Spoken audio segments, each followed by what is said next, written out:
Hi, this is Aminata. Way better background, I would say. Um, Wanted to share something with you. So yesterday I said some things that kind of stayed with me, um, and then I thought I would go a little bit more in depth about that. And then something else happened yesterday that took it to a whole other level. So here goes. So yesterday I talked about different things, but I talked about my son, and I shared with you about how when he told me that he was going to study Hinduism instead of Christianity, uh, I was with him kind of like, oh yeah, cool. But on the inside, I was like, yes, right? And so, kind of wanted to talk about this whole thing. When it comes to our kids, to try to, one of the things I try to do is, to affirm, when they do something good, and at the same time not go overboard, because you also want to communicate that they are brilliant and that their brilliance is a given, you know. I'm like, good, yes, but at the same time, I don't go like, oh, this is so wonderful, because, you know, I expect certain things from you, and I'm not surprised that you're doing well. Um, and similarly, what that also allows me is the opposite, like to also hold them accountable, because you are brilliant, because, I know you can do well. I also expect certain things, and I will also hold you accountable. So that's kind of where I thought the message was going to go after I thought about it. And this is what happened when you think about it too much, and that's why you just want to tune in and pass the message on, as opposed to making it nice or making it fit. Um, so this whole idea of the importance of holding space, and to let our children know that they are okay regardless.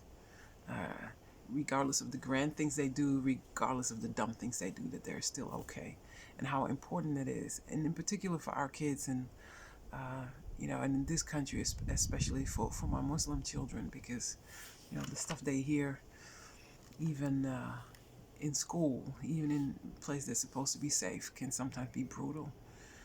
So we need to spread that message about that you are okay, regardless. And then something happened yesterday.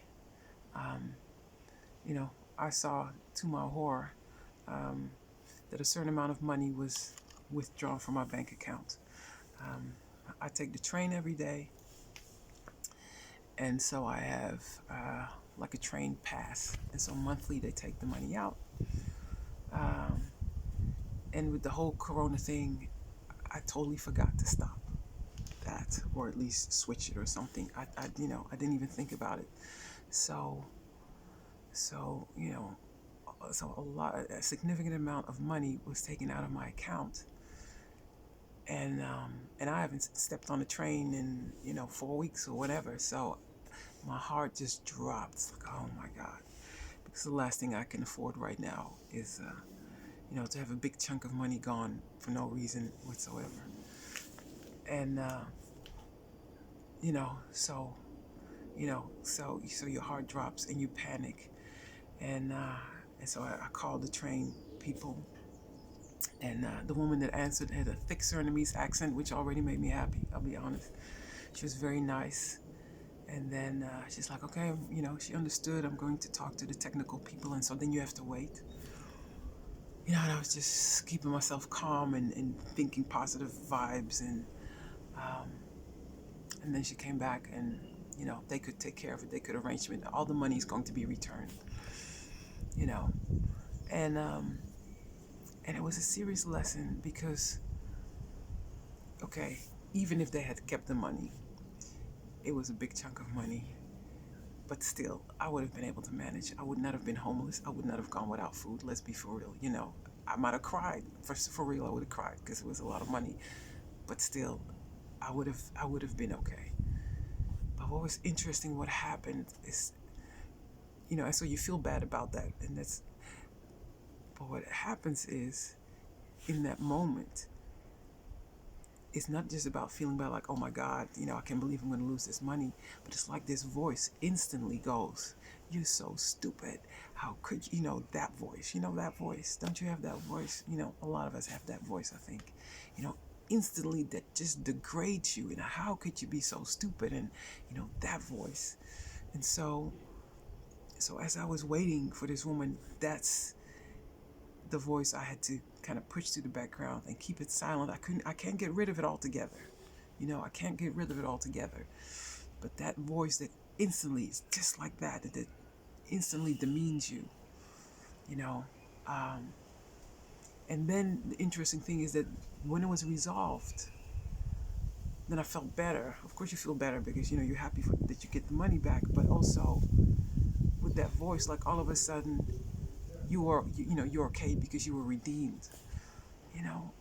And that's such bullshit, you know. It's like for that moment, I went from being an okay person to really seriously not okay. And then when it was resolved, then I'm all of a sudden allowed to be okay again. And that's crazy. And so it's interesting because I had this whole, little talk. I thought about holding space for our children. But the biggest challenge is, how do we hold space for ourselves? Because some of the biggest critics, some of the biggest messages about pulling us down come from us, come from ourselves, And so how do you flip the script? How do you talk differently to yourself? Or when those messages come, and they come, how do you keep them at bay? How you can at least make the volume go down. You cannot, at least in my case, they're there because they've been there for so long, but to perhaps let them be there in the background and not interfere and really drag you down. But it takes work, so um, so that's what I had to share with you today about flipping the script. This script, these automatic scripts that come, and the fact that to hold space, sometimes the biggest assignment is to hold space for ourselves and to give that message that you are okay. So you're not just okay when you achieve. You're not just okay when you lose the weight. You're not just okay when you do well. You're okay anytime, all the time, regardless. Regardless of the successes and regardless of the fails, that you are okay. And to get to that point, that takes some work. That takes some work. And that's what we try to do every day, to learn and do better. Not just by others, but hopefully also by ourselves. So, hope you have a nice day. A little bit later today because I did some things for my mom. But I hope you have a nice day.